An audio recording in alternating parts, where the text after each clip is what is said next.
I'm Aubrey Sitterson, and this is SKALD. You're about to hear a chapter of the only story that matters. This is true oral storytelling, written to be performed aloud and then recorded in one single, flawless take. The story is an ongoing one, but here is as good a place as any to dive in. But if you're one of those people who like starting at the beginning, you can always go back and listen to previous episodes of the show, or even pick up the prose ebooks on Amazon for only $2.99 each. This isn't me reading you a story. This is me telling you a story. This is SKALD, Part 37.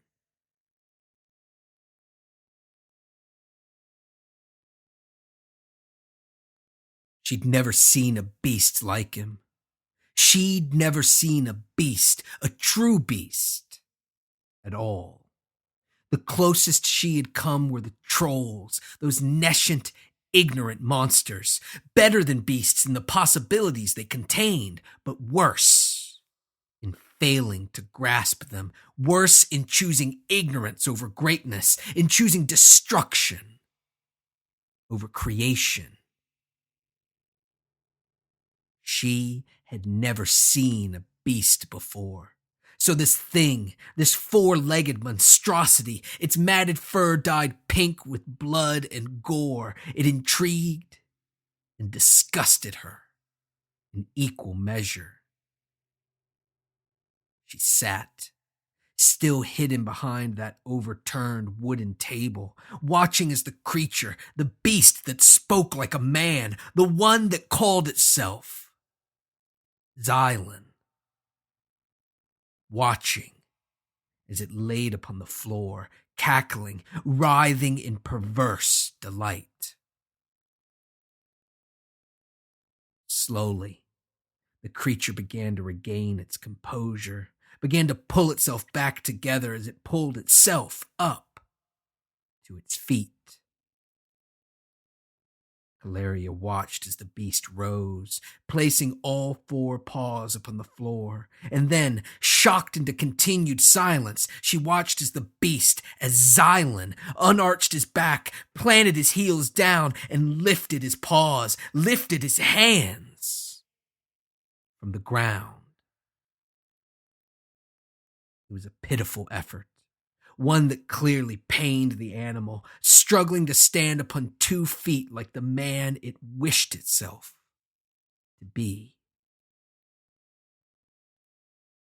Wobbling, unsure of his balance, Xylan stumbled to a nearby wall, pressed his hands to that ancient stone, and he lowered his head. He was panting, struggling to catch his breath, though Hilaria couldn't tell whether it was from the effort he expended standing up or from the incessant giggling that spilled forth from those fur-covered jaws. There was no way around those big, black, empty eyes. Xylan was still bestial. But upon merely 2 feet, Xylan wasn't as frightening, wasn't as disconcerting as he was before. So bravely, Hilaria steeled herself. She rose up and came out from her hiding place. Whether it's why you've come or not, she spoke gently as she approached him. You did save me. Xylan clenched his eyes shut, struggling to keep something inside, to bury it deep within. No, I can't save you. He gave in and began to laugh. I can't even save myself. You did all right with the trolls, though. She drew closer, compelled and fascinated by this laughing, miserable creature. How did you get through them? His eyelids rising, those big, black, empty eyes filling with glee, he turned to her. How did I get through them? And he answered her question with a sinister grin, a baring of teeth still flecked with gore, a smile that repelled and repulsed the sorceress, who gasped and stepped back involuntarily. It's a grim joke, the one that I tell, and you don't seem to like it any better than they did. Xylan collapsed against the wall, doing his best to sit like a man, though no part of his feral body wanted to allow it. They're gone now, and they won't be back. They know what's good for them. That's the thing. Galeria was overcome with exhaustion, shocked by how much her skirmish with the trolls, her brush with death, her too close call with that inky black void of nothingness, taken aback by how much it had all taken out of her. They don't know better. They don't know anything. But suddenly, they were both interrupted by the ringing of bells. Galeria's knees went weak as the color left her face. She stumbled across the room, barely making it to her simple bed before collapsing. This was it. This was the end. Her muscles weary, her head spinning, her spirit broken, and her cauldrons empty. What is it? What is that? Xylan leapt back to his feet, his lip raised in a snarl. What are those bells? What do they mean? They mean exactly what I said. Galeria closed her eyes, hoping to hide her tears behind her eyelids. They know nothing. They know nothing but hate and death and destruction. And now they've returned as they always do, and I can do nothing to stop them. Trolls? Again? Xylan raised his snout, and he sniffed the air. Do they never stop? They march on the tower every night, and they don't stop until the sun climbs above the horizon. And we'll just hold them off. It couldn't be much longer until dawn. Not much longer until dawn. Where have you come from? The night is barely halfway through. Xylan, puzzled, screwed up his grinning face. How do you normally survive? Normally, I have my spells, my cauldrons. She looked forlornly at that empty iron pot, the one that had almost been the death of her, and the one that would fail to save her. Once again. But now, I need to sleep before I can cast again. I need to rest before I can call forth the flame. Xylan stood utterly still. A brief moment spent thinking about the options that he did not have, spent listening to the slavering, groaning beasts that even now climbed up the tower, slipping and falling upon the blood-drenched steps that Xylan had left behind. You need to sleep.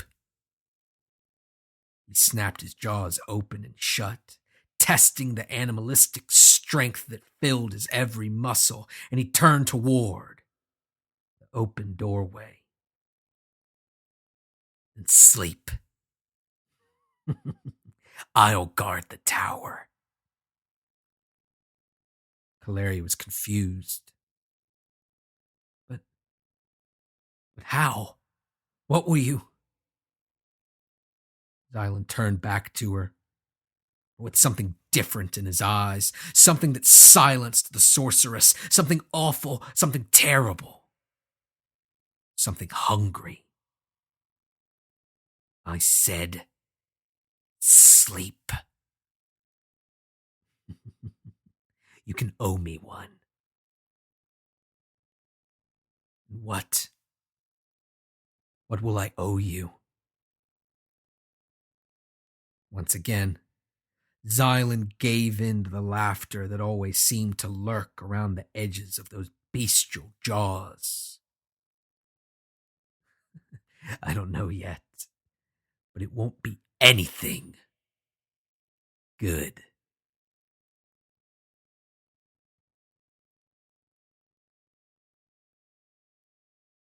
He awoke from a dreamless sleep, a sleep as vacant as it was deep, the type of sleep that can only come from one thing: the anchor.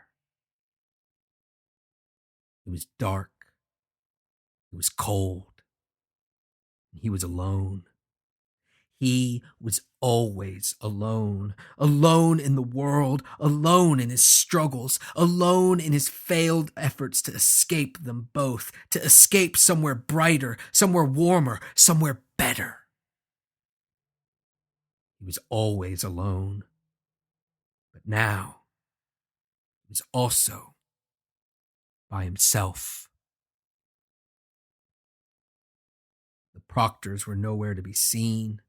The three proctors that normally guarded him during his sleep, that watched over him, that made sure that the anchor took hold, that its chain wrapped tightly around his neck, that it dragged steadily down, that it shackled him to the ground, to the bland, cold truth of reality, and that it held him there. Those three proctors, those unfeeling fiends, were gone. He didn't know why. Everyone needs to sleep, even if unencumbered by the anchor. Everyone needs to shut their eyes, to escape into their mind. Perhaps they had retreated to their quarters, or perhaps, they thought him fully under. They thought that they had finally achieved their goal, that they had dragged him down, that they had tethered him to the earth, that they had broken him, ensured that he would never fly, that he would never run, that he would never even stand. But though his bones ached, though his atrophied muscles cried out in agony, though his weak, puffy flesh rebelled at the thought of it, he did stand. He stood, the bones of his joints cracking so loudly that he feared the proctors would hear, roused from their sleep by his ruined, wasted body. He stood, and he smiled. Across the room, through the open door, and out into that glowing, disgustingly clean hallway. It was blank. It was bare, and it was white, and he found it repugnant, unnatural, a sanitized version of the real world, the world he aspired to, the world he contained within, the world they strove to keep him from. The world where he created, the world that he had created, the world that he ran, the world where he ran. He glanced down the hallway. his weak eyes struggling to focus in that unnatural light. And then he ran. The pain was excruciating. He felt as if he would collapse, as if his feet would explode from their impact upon that slick, gleaming floor, as if his bones ground together as he moved them. But he ran.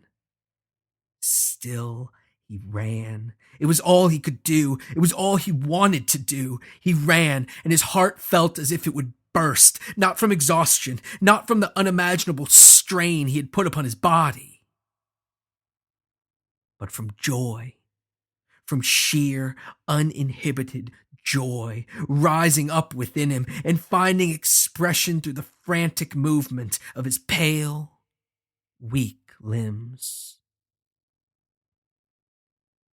It was late. He didn't know how late, but it didn't matter. It was late enough that the proctors were gone, that the halls were empty, that the courtyard was vacant, that the lights were dimmed and the stars in the sky were allowed to come out. There were no doors in the courtyard. There were no doors anywhere in the facility, no way out of that grim asylum, the one where he had been cursed to spend every waking moment, every excruciating moment away from his dreams, away from his world, away from the true world. He ran to the wall of the courtyard, placing his hands on the rough, uneven stone, stealing a moment to try and to fail to catch his breath. He buckled over, and he retched, his sick spilling out upon the ground below, splashing onto his pale, puffy, bare feet. He had pushed himself hard, too hard, harder than he had even thought possible, but there was more to be done. He wasn't finished yet. He was so close. He was at the wall, the thin barrier that kept him in, that imprisoned him, that gave form to a world that was at its best when it was formless, unknowable, shifting, and ever-changing. He couldn't fly. He couldn't fly over it, not in this world, not in the real world. But though his body was weak, though it had begun to turn against him, though it threatened to betray him at every turn, with every step, it wouldn't be easy. But he could do it. He could do it. He could climb. He could climb the wall. It was barely taller than he was and made of lumpy, uneven stones. Stones that even now he could tell would work as handholds, would work as footholds. Stones he could use to scale the wall, to swing one leg over and then the other, to hop down, wincing in pain at his landing before chaining his body to his will and escaping into the night. He could do it. He could do it. He could scale the wall. He could escape. He could do it. He nodded, smiling to himself as he tentatively placed his hands upon the stones, as he searched for purchase, as he plotted out his course up the short wall, as he fantasized about life on the other side, life away from the asylum, from the proctors, life away from the anchor. He took a deep breath. He steeled himself. He prepared for the climb. He prepared for the glorious leap into the inevitable. And then he heard it.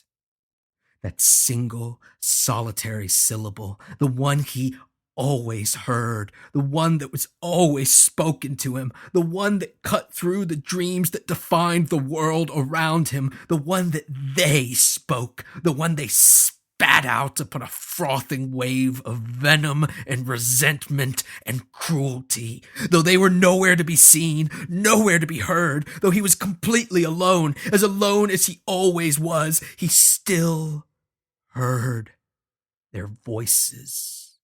Because that word, that one terrible word, though he hated it more than anything, it still held weight. Stop. Stop. Stop. The word rang out inside his brain. It rattled about his skull. It shook him from the inside out, causing his hands to tremble as they clutched the rocks of the wall. He couldn't do it. He knew he couldn't. He always knew that he couldn't. He couldn't make the climb. But even if he did, if he forced his weak, broken, useless body to scale the wall, he couldn't jump off it. But if he did, even if he did leap into the darkness, into the unknown, into the world beyond that asylum, he could not run away. He couldn't escape. He couldn't fend for himself. He couldn't find his way in the darkness. But if he did, even if he did, it would still be there. It would always be there, waiting for him, speaking to him, commanding him, breaking his will with the simple, awful spell contained in that single, solitary word. Stop. He couldn't free himself, or he wouldn't free himself. He shook his head because he didn't know the difference and didn't think that he ever could. Instead, he turned. He trudged back across the courtyard. He listened. He obeyed. He was a good boy. He dragged himself back to his room. He avoided the grinning proctors that had returned to their stations, and he shut the door behind him. Just as he always did.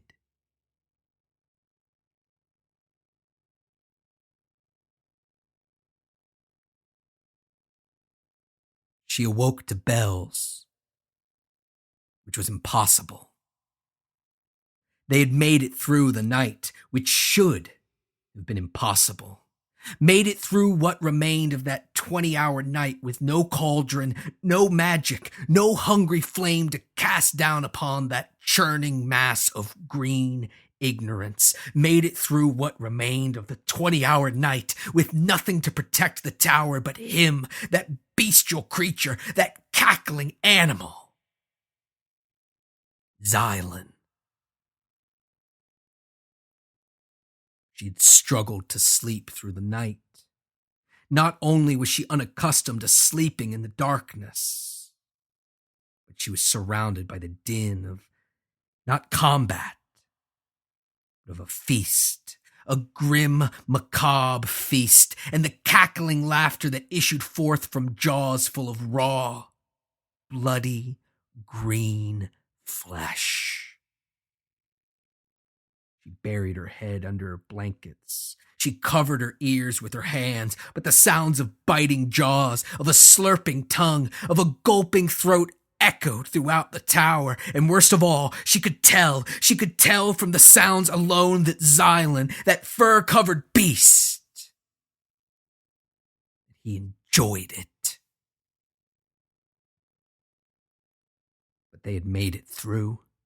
Impossibly, they had made it through the night. They had seen the sun rise in the sky, had watched as that full, heavy moon receded from view, and she had watched in fascination as Xylan's fur fell away, as his jaws shrunk, as his teeth became blunted, as his ears shifted back down to the sides of his head, as he lost all that had made him terrible and terrifying, leaving only a thin, exhausted, blood-covered monk. He'd been at least as tired as she. So they had collapsed, she on her bed, he curled up on a blanket like the beast that he still carried within. They fell to the ground, and they fell in to slumber, into the deep, deep sleep that the tower always brought with the daylight, the sleep that brought with it rejuvenation of the soul, replenishment of Calaria's supplies, and even repair of that ancient, mystical tower. That weak, dim, insufficient sun couldn't kill the trolls, couldn't scour them from the earth as it should have, but it did scare them. It did chase them away. It did frighten them back into the dark tunnels that dotted the barren tundra. The trolls would not come out during the day. They could not come out during the day. And yet, the bells were ringing. The tower had been infiltrated, invaded once again, and as she lay there, horrified, petrified, frozen in terror, Calaria heard it. Heavy footsteps, plodding, stomping, climbing up the stairs. She climbed to her feet and went to rouse Xylan, but she saw that he was already awake. What's going on? I thought you said the days were safe. They are. They should be. Xylan, sleep hanging heavily over his mind, tried to force understanding into his clouded brain. These trolls, do they never stop? It's not the trolls. It can't be. They've never. Xylan began to lose his temper. Then what is it? I don't know. I don't know. Calaria threw her head back. She wailed in agony. God's damn it. God's damn it all. They can't hear you because they don't exist. Xylan, sense slowly creeping into his head, rose and went to Calaria's cauldron, now inexplicably returned to its place over the fire. It's up to us to help ourselves, just as it's always been. Prepare your spells, prepare your fire, quickly! Calaria shook her head, her long, thick hair swinging back and forth, her head shaking in time to the heavy footsteps that drew closer and closer, louder and louder as they pounded upon the stone. It's not enough. If there's one, there's bound to be another, and another, and another after that. Don't you see? I can't hold them all off. I can't. Xylan staggered to the window. He placed the heels of his hands on his temples and he pressed, hoping that if he squeezed hard enough, that an idea, a plan, an opportunity would spring forth. What about you?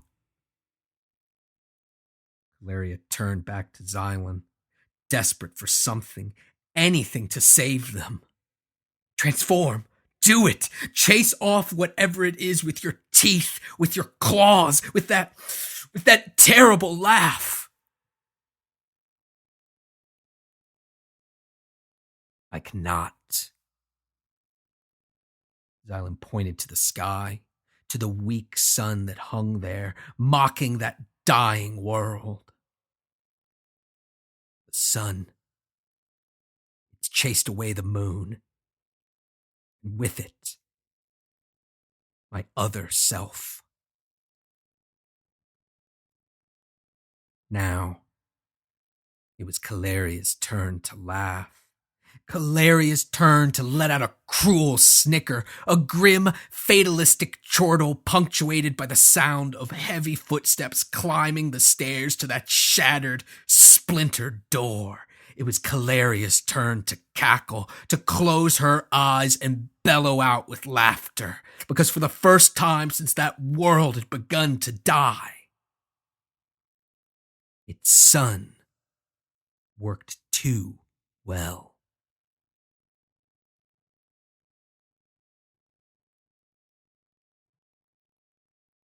If you enjoy SKALD, please help spread the word in real life and online, especially with reviews. And not just iTunes ones either. Reviews are also crucial to getting the word out about the SKALD ebooks. So please, leave one for the just released Volume 2 on Amazon. If you do, I might just read it on the show. Vikas Khan says, SKALD 2 is too good. I loved Volume 1, so I am glad to say that Volume 2 does not disappoint. Having these great stories in one handy collection is awesome. I really love all of the character development going on here. Volumes 1 and 2 of SKALD are still available on Amazon for only $2.99 and are a great way to help out the show. But the best way to help out the show? That would be Patreon. Patreon allows you to make small donations to support the things you love. Things like SKALD. A new episode of SKALD is available for you every week for absolutely free. Personally, I think it's worth a little bit more than that. If you agree, please go to patreon.com/SKALD and sign up today. I would love to hear from you on social media. Find me on Facebook, Twitter, Tumblr, and Instagram. Username Aubrey Sitterson. Or hit up AubreySitterson.com for links to everything, including SKALD, the SKALD ebooks, my comics writing, my wrestling talk show Straight Shoot, bio, contact information, and more. This week's recommendation is another podcast. You Are Not So Smart. Host David McRaney calls it a celebration of self-delusion. But it's a lot more than that. In each episode, McRaney explores the ways that human perception and reasoning fail us, while also prodding the limits of what we know and how we think. I'm just getting into it myself, but it is absolutely fascinating and extremely well produced. You're going to love it. Thanks for listening. I'll talk at you next week.